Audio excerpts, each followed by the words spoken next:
Hello everybody, welcome to my channel How to Solve Physics. My name is Praveen Gupta. आज हम NCERT 12th की first book का second chapter start करने जा रहे हैं, electrostatics of conductor. Basically chapter 2 NCERT में कुछ इस प्रकार से दे रखा है 2.1 से लेके 2.13 तक के आर्टिकल, लेकिन 2.1 से लेके 2.8 तक के आर्टिकल्स हमने चैप्टर 1 जिसको इलेक्ट्रोस्टैटिक्स नाम दिया था उसमें ऑलरेडी डिस्कस कर चुके हैं।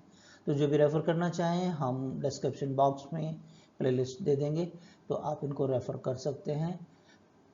2.9 से लेकर 2.13 तक के जो आर्टिकल्स हैं उससे हम चैप्टर 2 कैपेसिटेंस के नाम से डिस्कस करेंगे।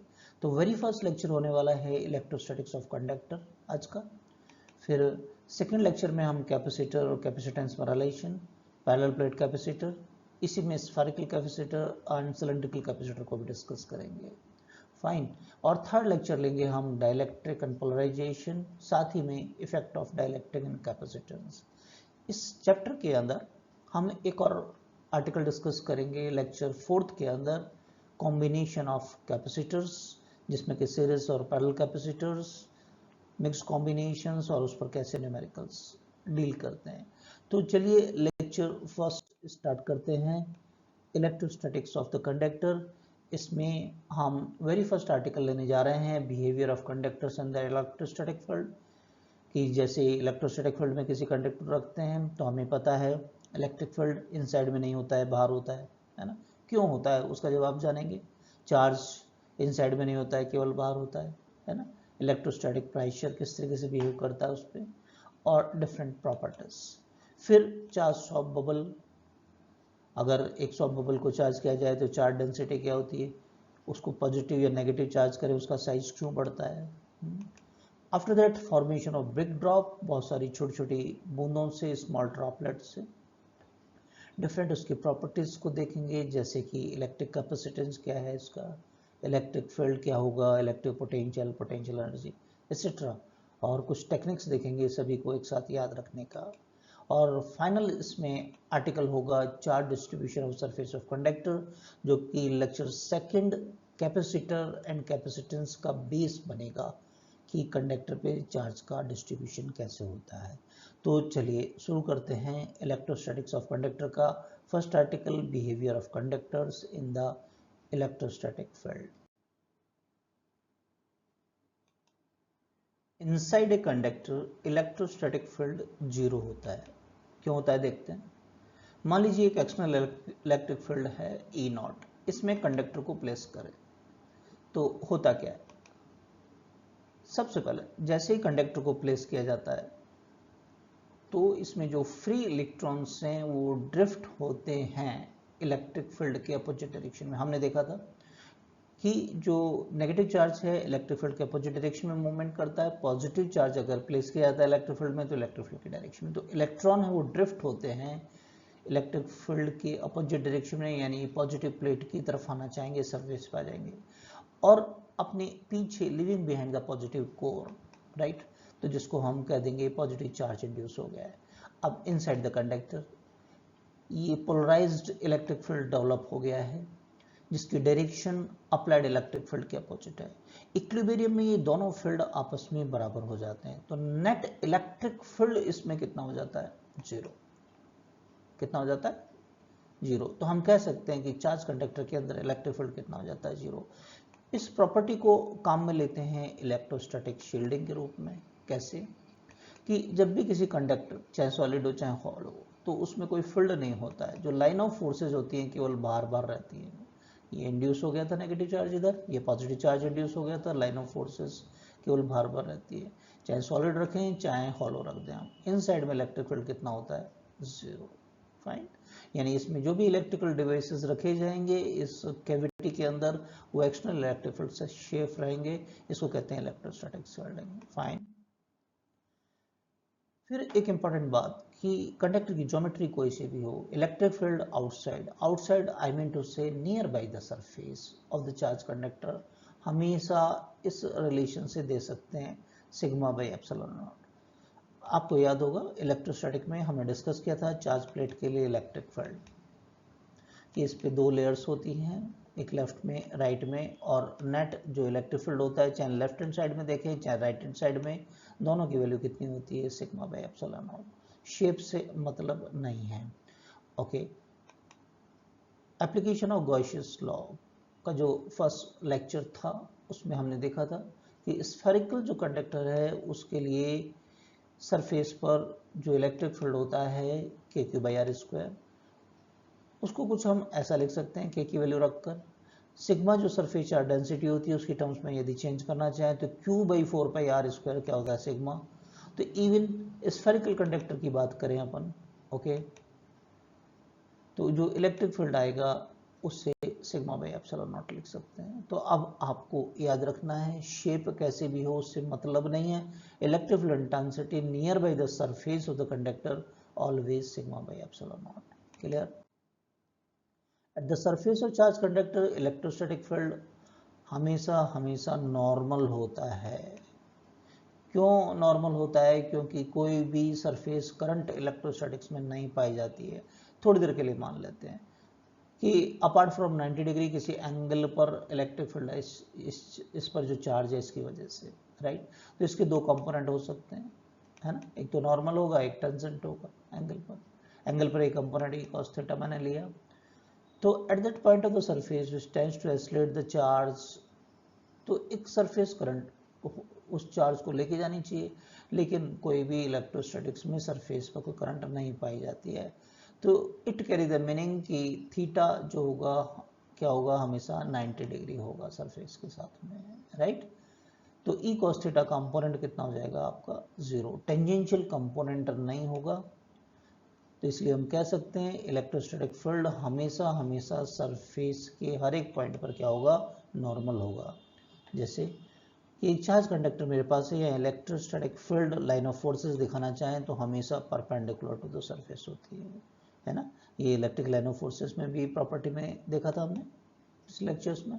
चाहे इरेगुलर कंडक्टर हो जैसा ऐसा इस शेप का, तो भी बताना है तो 90 डिग्री पे इलेक्ट्रिक फील्ड दिखाना है, इलेक्ट्रिक लाइन ऑफ फोर्सेस से दिखाते हैं, राइट, हमेशा 90 डिग्री पर होगा।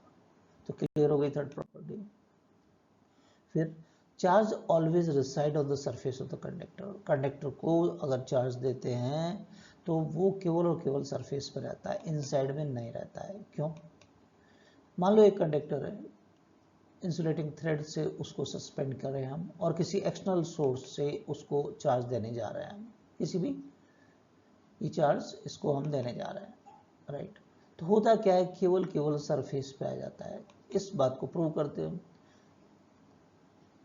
एक गॉसियन सरफेस कंस्ट्रक्ट करें इनसाइड के अंदर, राइट। तो फ्लक्स की डेफिनेशन और गॉसियन थ्योरम को अप्लाई करें, close integration of E dot D S Q by epsilon not. तो ई इंटीरियर ऑफ द कंडक्टर क्या होता है, 0। यदि मैं यहाँ 0 रखता हूँ तो क्यू की वैल्यू क्या आने वाली है, 0 आने वाली है, फाइन, ओके। हमने देखा इलेक्ट्रोस्टैटिक शील्डिंग, ये अंदर होता ही नहीं है कि नहीं, तो ई ये अंदर नहीं है तो यहाँ मैं 0 रखूंगा।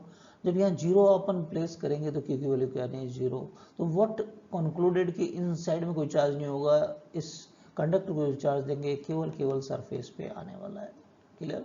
तो हम थर्ड के बाद में फोर्थ प्रॉपर्टी को भी यहीं पर कंक्लूड कर लेते हैं कि the interior of the conductor can have no excess charge, कोई भी एक्सेस चार्ज नहीं होगा।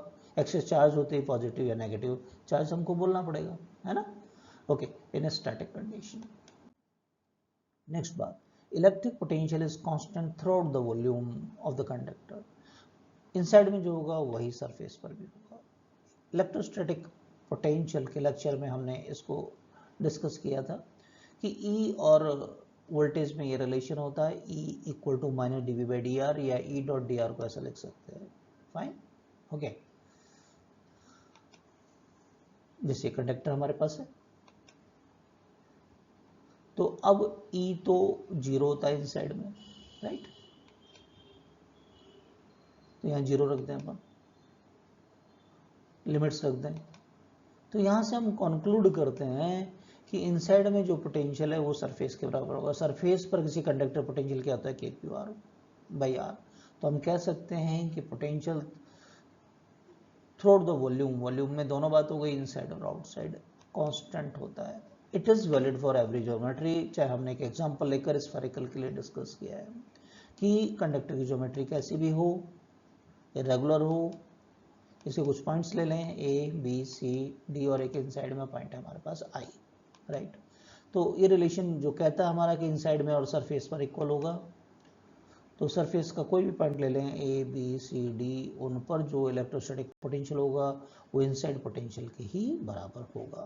क्लियर है ये वाली बात। नेक्स्ट इंपॉर्टेंट प्रॉपर्टी कि pointed end of the conductor having the maximum charge density. अगर कोई कंडक्टर है उसका कोई एंड पॉइंटेड है तो charge density maximum in pointed and पर होगी। याद करो, जो बड़ी बिल्डिंग्स वगैरह होती हैं उनको अर्थ किया जाता है पॉइंटेड एंड कंडक्टर लगा के छत पर, या कि बारिश की वजह से जो भी इलेक्ट्रिक चार्ज आ जाए सीधे फटाफट से अर्थिंग की वजह से अर्थ में पहुंच जाए और बिल्डिंग सेफ रहे। तो पहले इसको डिस्कस कर लेते हैं ऐसा क्यों होता है। जैसे सिग्मा सरफेस चार्ज डेंसिटी क्या होती है, क्यू बाई ए, है ना। किसी कर्वेचर के लिए बात करें स्फेरिकल के लिए तो क्यू बाई 4πr² लिख सकते हैं आप, राइट। तो आप देख सकते हैं जहाँ आर मिनिमम होगा रेडियस ऑफ कर्वेचर, वहाँ सिग्मा क्या हो जाएगा, मैक्सिमम, है ना। तो हम कह सकते हैं पॉइंटेड एंड पर मैक्सिमम होती है। If the conductor is punctured, एक इंपॉर्टेंट बात, छोटा सा छेद करते हैं तो इलेक्ट्रिक फील्ड सरफेस पर हाफ हो जाएगा। बड़ी इंटरेस्टिंग बात है। क्या होता था, सिग्मा बाई एप्सिलॉन नॉट था। अब हम कहने जा रहे हैं एक छोटा सा छेद भी उसमें कर देते हैं तो सिग्मा बाई 2 एप्सिलॉन नॉट हो जाता है। प्रूव करते हैं इस बात को। एक छोटा सा, एक बड़ा डायग्राम बनाया, एक छोटा छेद कर दिया हमने यहाँ पर, है ना, डिस्क कह देंगे अब इसको हम, राइट। आर का मतलब रिमेनिंग, तो ये डिस्क हटाने के बाद जो रिमेनिंग पोर्शन है, मान लीजिए पॉजिटिव चार्ज है तो इलेक्ट्रिक फील्ड इंटेंसिटी का डायरेक्शन ही होगा। डिस्क पे भी पॉजिटिव है तो रेडियली अवे, बता दिया। अच्छा, अब इनसाइड में कोई सी पॉइंट पे बात करें तो रिमेनिंग पोर्शन की वजह से इस तरह से होगा इस पॉइंट पर जहाँ से डिस्क हटाई है, और डिस्क की वजह से दूर की तरफ ये कह दिया। क्लियर है, फाइन। अच्छा, अब आउटसाइड में डायरेक्शन एक ही है तो मैग्नीट्यूड कहेंगे रिमेनिंग पोर्शन की वजह से, डिस्क की वजह से, ऐड कर दिया मैंने। लेकिन हमें पता है कि आउटसाइड में कितना होता है, सिग्मा एप्सिलॉन, तो फर्स्ट इक्वेशन कह दिया इसको। इनसाइड में बात करें, डायरेक्शन अपोजिट है तो हमें ER माइनस ED कहना पड़ेगा, राइट। लेकिन इनसाइड में कंडक्टर के कितना होता है, 0। दो इक्वेशन आ गई, इनको सॉल्व कर ले। लेकिन ये सेकंड इक्वेशन एक और रिजल्ट हमें दे रहा है कि रिमेनिंग और डिस्क की वजह से इलेक्ट्रिक फील्ड इक्वल होगा, तो रिमेनिंग की वजह से जितना होगा उतना ही डिस्क की वजह से होगा, राइट। ओके, फर्स्ट और सेकंड इक्वेशन को यदि ऐड करते हैं तो देखिए ED से ED कैंसिल हो जाएगा, ट्वाइस ER हमारे पास आ गया सिग्मा बाई एप्सिलॉन नॉट, तो ER कितना आ गया, सिग्मा बाई 2 एप्सिलॉन नॉट। तो रिमेनिंग पोर्शन एक सुराख करने के बाद में, छेद करने के बाद में, डिस्क निकालने के बाद में इंटेंसिटी कितनी हो गई है, आधी। इवन ER और ED दोनों बराबर थे तो रिमेनिंग या डिस्क की वजह से दोनों बराबर होगा और दोनों की वैल्यू कितना होगा, sigma by 2 epsilon nought. Clear है। नेक्स्ट, चाहे तो कंडक्टर को पॉजिटिवली चार्ज करें चाहे नेगेटिवली चार्ज करें तो रेडियली आउटवर्ड इलेक्ट्रिक प्रेशर उस पर लगता है sigma square by 2 epsilon not, जिसकी वजह से कंडक्टर का ज्योमेट्रिकल साइज बढ़ जाता है। कैसे, मान लीजिए कंडक्टर है, ओके। अब ये हमने देखा था कि एक छोटा सा डिस्क हमने निकाला था, पॉजिटिव चार्ज है पूरा ये, तो रिमेनिंग की वजह से इस पॉजिटिव चार्ज पर इलेक्ट्रिक फील्ड का इंटेंसिटी का डायरेक्शन ये है ना। DQ चार्ज है इस डिस्क पर और ER है इस बाकी स्फीयर की वजह से। क्लियर। तो इस DQ पर जो फोर्स लगने वाला ये होगा ना, DQ बाई ER, फाइन। अच्छा, DQ को लिख सकते हैं सिग्मा बाई DA, क्यों, सिग्मा क्या होता है, चार्ज डिवाइडेड बाई एरिया, तो चार्ज क्या हो गया, sigma into DA, right. Okay, DA को नीचे ले जाएं तो पर यूनिट एरिया पर कितना फोर्स है वो कैलकुलेट करने जा रहे हैं हम, जिसे बाद में प्रेशर कह देंगे, सिग्मा ER हो गया। ओके, ER अभी हमने देखा था रिमेनिंग की जगह वजह से कितना था, सिग्मा बाई 2 एप्सिलॉन नॉट, तो ये कितना आ गया, sigma square by 2 epsilon nought, right. ये कहलाता है मैकेनिकल फोर्स या इलेक्ट्रिकल प्रेशर। P इलेक्ट्रिकल मतलब इलेक्ट्रिकल प्रेशर, वो क्या होता है, sigma square by 2 epsilon not, है ना। इसी रिलेशन को हम इलेक्ट्रिक फील्ड की टर्म्स में भी रिप्रेजेंट कर सकते हैं अगर इसके न्यूमरेटर और डिनोमिनेटर को एप्सिलॉन नॉट से मल्टीप्लाई कर दें हम, राइट। तो हम इसे ऐसा लिख सकते हैं 1/2 एप्सिलॉन नॉट और सिग्मा बाई एप्सिलॉन नॉट का स्क्वायर, और ये टोटल कंडक्टर की वजह से क्या थी, इंटेंसिटी, यस और नो। तो यहाँ हम इलेक्ट्रिक फील्ड लिख सकते की वैल्यू लिख सकते हैं ई, तो half of epsilon not E square. तो इलेक्ट्रिक प्रेशर या तो sigma square by 2 epsilon not होता है या half of epsilon not E square, यदि न्यूमेरिकल में इलेक्ट्रिक फील्ड का वैल्यू दे रखा है, इससे कैलकुलेट कर सकते हैं। क्लियर। तो अब देखने वाली बात है, हमने कहा कि चाहे इसको पॉजिटिव चार्ज करें चाहे नेगेटिव, इसका साइज बढ़ेगा। तो आप देखिए स्क्वायर है, चार्ज डेंसिटी चाहे पॉजिटिव हो चाहे नेगेटिव, माइनस या प्लस सिग्मा का स्क्वायर आने वाला है, प्लस आने वाला है, तो इसका डायरेक्शन रेडियली आउटवर्ड होता है। तो जैसे ही चार्ज देते हैं तो थोड़ा सा इसका साइज बढ़ जाता है। क्लियर। चलिए अब सेकंड आर्टिकल डिस्कस करते हैं इस चैप्टर का, चार्ज स्वैप बबल। सबसे पहले अनचार्ज स्वैप बबल से स्टार्ट करते हैं बात को। एक ये स्वैप बबल हमारे पास है, तो होता क्या है, इसमें एयर है इनसाइड में, तो वो बाहर की तरफ एक प्रेशर जनरेट करती है इसकी दीवारों पर, जिसको पी इनसाइड कह रहे हैं। लेकिन बाहर भी तो एटमॉस्फेरिक एयर है, तो बाहर वाली जो एटमॉस्फेरिक एयर है वो अंदर की तरफ प्रेशर जनरेट करती है, लेकिन इसकी शेप से पता लग रहा है कि इनसाइड वाला प्रेशर ज़्यादा होता है। तो जो डिफरेंस ऑफ द प्रेशर है इनसाइड और आउटसाइड का, वो क्या कहलाता है, एक्सेस प्रेशर। लेकिन ये एग्जिस्ट तो करता है स्वैप बबल। इसका मतलब ये एक्सेस प्रेशर जो बाहर की तरफ है, एक्सेस प्रेशर कहाँ है, बाहर की तरफ है ना। इनसाइड वाला ज़्यादा है ना, तो नेट क्या हो गया, बाहर की तरफ हो गया। इसको कोई ना कोई बैलेंस करेगा। ये एक्सेस प्रेशर इनसाइड देयर पर कौन बैलेंस करता है, pressure due to the surface tension, उसकी डायरेक्शन होती है इनवर्ड, अंदर की तरफ, है ना। फ्लूइड मैकेनिक्स में हमने इसको डिस्कस किया था, फाइन, सरफेस टेंशन वाले चैप्टर के अंदर।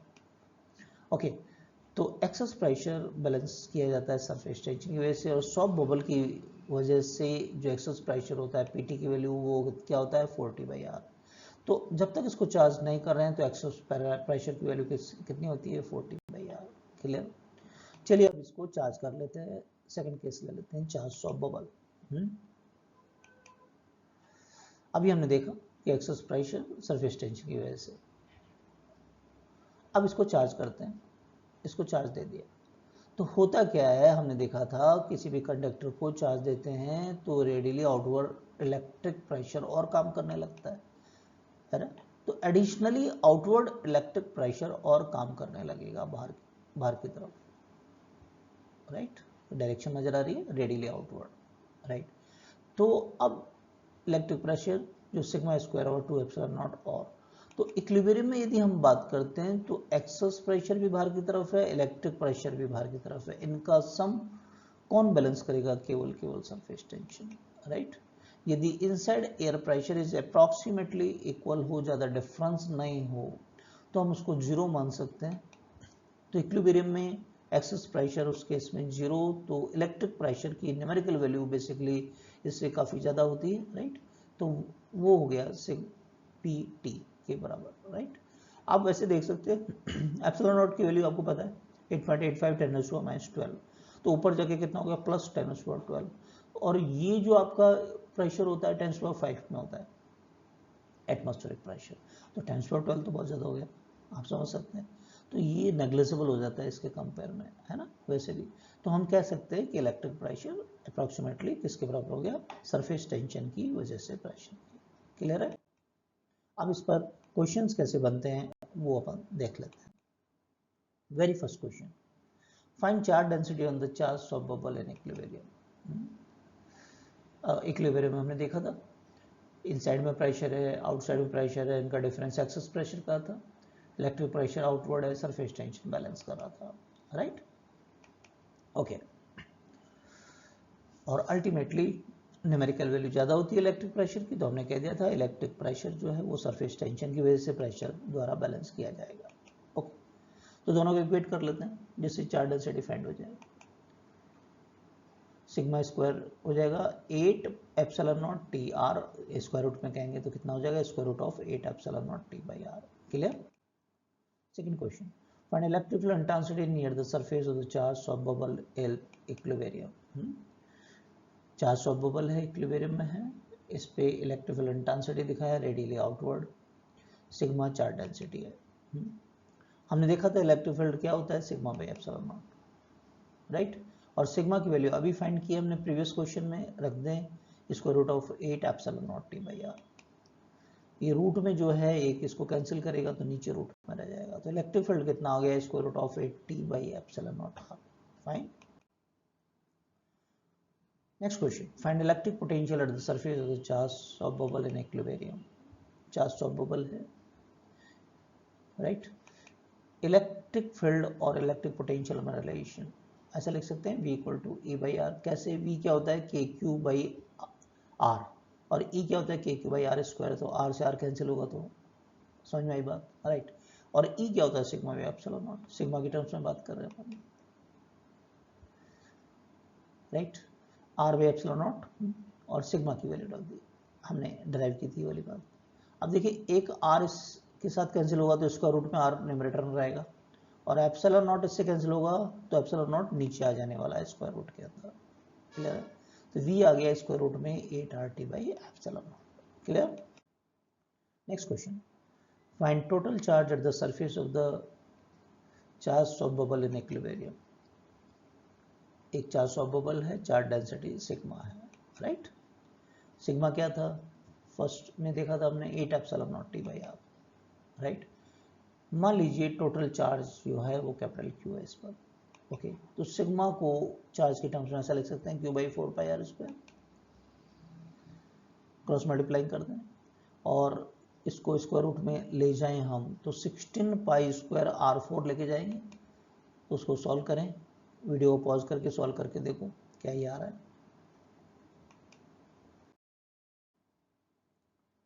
चलिए नेक्स्ट आर्टिकल देखते हैं, formation of big drop from the small charge droplet. छोटी छोटी ड्रॉपलेट्स हमारे पास हैं और इनको मिलाकर एक बड़ी ड्रॉप का फॉर्मेशन करने जा रहा है, राइट। सबसे पहले हम देखते हैं कि छोटी ड्रॉपलेट्स के कंपेयर में बड़ी ड्रॉप का रेडियस और चार्ज क्या हो गया। तो पहले चार्ज को देखने जा रहे हैं। इसमें हम अप्लाई करेंगे कंजर्वेशन ऑफ चार्ज। मान लेते हैं हर एक पर स्मॉल क्यू चार्ज है और बड़ी ड्रॉप पर क्यू आ गया है। तो according to the conservation of charge हम कह सकते हैं Q बराबर एन क्यू। एक चार्ज ड्रॉपलेट पर charge multiply by number of droplet, n कह दिया हमने, तो एन क्यू हो जाएगा। सहमत है? चलिए रेडियस देखते हैं। रेडियस, अब कंजर्वेशन ऑफ मास लगाने जा रहे हैं इसमें। मान लेते हैं कि एक ड्रॉपलेट का मास m है, जो भी लिक्विड है उसका, और बड़ी वाले का कैपिटल M है। हम इस प्रोसीजर में ये मान रहे हैं कोई भी मास डिस्ट्रॉय नहीं हुआ है, सारी ड्रॉप्स काम में आई हैं। तो m equal to N M कह देंगे। सहमत है?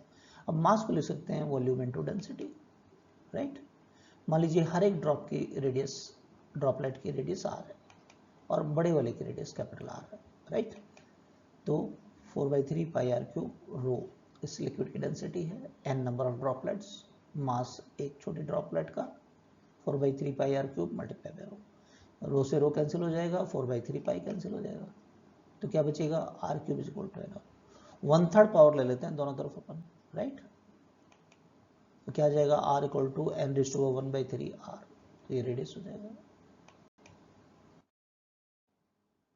सरफेस चार्ज डेंसिटी देखते हैं, वो क्या होता है, charge divided by area of the bigger drop. B का मतलब यहाँ क्या है, बिग। अब क्यू क्या था, एन क्यू, और आर क्या फाइंड किया, N raise to power 1/3 R, square कर दिया हमने। तो सॉल्व करें इसको, N raise to power 2/3 R square हो जाएगा। एन रेज़ टू पावर 2/3 को ऊपर ले जाएं तो 1 माइनस 2/3, और यहाँ बचा क्यू 4 पाई स्क्वायर। अब इसको सॉल्व कर लें तो ये तो बन गया एन रेज़ टू पावर 1/3, और ये हो गया एक ड्रॉपलेट पर चार्ज डेंसिटी, एस का मतलब small droplet. Fine. Electric field find कर रहे हैं, रिलेशन फाइंड करेंगे बिग और स्मॉल के बीच में।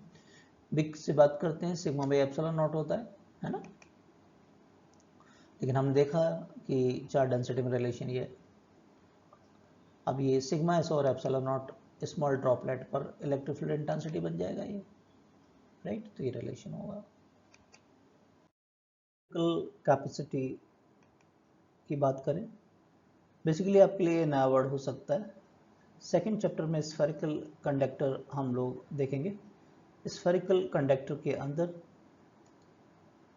इस फॉर्मूले को हम डिराइव करेंगे, 4 पाई एप्सिलॉन नॉट आर है ना, सेकेंड लेक्चर में आ जाएगा, फिलहाल इसको यूज कर रहे हैं। अब आर हमने देखा था n⁻⁴ स्मॉल आर, राइट, इसको एक साथ रख लें 4πε। तो क्या ये, अगर ये फॉर्मूला होता है तो एक छोटी ड्रॉप की इलेक्ट्रिकल कैपेसिटी बन गया, तो इसको CS लिख सकते हैं अपन। तो दोनों में रिलेशन आ गया CB = n⁻⁴ CS। Fine. Electric potential की बात कर लें, बड़े और छोटे पर रिलेशन। किसी भी स्फेरिकल कंडक्टर पर KQ/R होता है पोटेंशियल, Q और R, कैपिटल R की वैल्यू रख रहे हैं NQ n⁻⁴ small r, right. ये n⁻⁴ को न्यूमरेटर में ले जाएं अपन, ऐसा लिख सकते हैं। ये माइनस होगा तो 2/3 बनेगा, और ये हो गया एक छोटी ड्रॉप की सरफेस पर इलेक्ट्रिक पोटेंशियल। तो रिलेशन ये आ गया n⁻⁴ VS। Fine. Electrical potential energy self किसी कंडक्टर की। इलेक्ट्रोस्टैटिक में हमने देखा था किसी भी कंडक्टर का खुद का पोटेंशियल एनर्जी ये होता है चार्ज की वजह से KQ²/2R। आप प्रेफर कर सकते हैं इसको। तो Q की वैल्यू रख दी अपन ने NQ, और R की वैल्यू रख दी 1/3 स्मॉल r। सॉल्व करें इसको, n²Q² और नीचे है n⁻⁴ को ऊपर लेकर जाएं, 2 1/3 KQ²/2R। ये छोटी की इलेक्ट्रिकल पोटेंशियल एनर्जी बन जाएगा। तो हो गया n 5/3 US, राइट। अब ये डिफरेंट फिजिकल प्रॉपर्टी छोटे और बड़े के लिए, राइट, इनको एक साथ आप याद रख सकें तो एक टेक्निक बता रहे हैं यहाँ पर। 3 पार्ट में बांट लीजिए सभी को, राइट। फर्स्ट पार्ट में जो भी है n⁻⁴ करते जाइए, सिग्मा बड़े और छोटे के अंदर, capacitance n1/3 CS electrical intensity. Second part में इलेक्ट्रिकल पोटेंशियल 2/3। थर्ड में हम 3/3 कर देंगे, जो चार्ज में रिलेशन। 3/3 का मतलब क्या हो गया, NQ। बात समझ में आई। अब हम देखने जा रहे हैं charge distribution of surface of conductor. ये बेसिकली बेस बनेगा हमारा कैपेसिटर के लिए, है ना, सेकेंड लेक्चर के लिए। और इस पे डिफरेंट टाइप के क्वेश्चंस कैसे बनते हैं। यदि अपने पास एक लार्ज कंडक्टिंग प्लेट है जिसको +Q चार्ज दें, तो सबसे पहले ड्यू टू द सिमेट्री ये चार्ज इक्वली दोनों सरफेसेस पर डिस्ट्रीब्यूट हो जाता है। ये चार्ज है तो +Q due to the symmetry दोनों तरफ इक्वल चार्ज आ जाता है, राइट। अच्छा, चार्ज डेंसिटी की बात करें तो Q/2 divided by A each surface का ये एरिया, सरफेस एरिया है बेसिकली, ऐसा लिख सकते हैं अपन। अगर इलेक्ट्रिक फील्ड की बात करें अपन, किसी भी पॉइंट A B कह दिया अपन ने, ये पॉइंट है, तो हमें पता है प्लस चार्ज की वजह से रेडियली अवे होता है, दूर की तरफ होता है। इधर दिखाएंगे B पॉइंट पर तो ये इस तरीके से इंटेंसिटी होगी। और वो हमने देखा था σ/ε0 होती है इंटेंसिटी। सिग्मा की वैल्यू रख दें तो इलेक्ट्रिक इंटेंसिटी A और B पॉइंट पर ये इतना जनरेट करके देगा एक प्लेट। फाइन। कैपेसिटर में एटलीस्ट 2 प्लेटें होती हैं, तो एक और प्लेट रखने जाएंगे अपन। इसके लिए हम तैयारी कर रहे हैं सेकेंड लेक्चर की।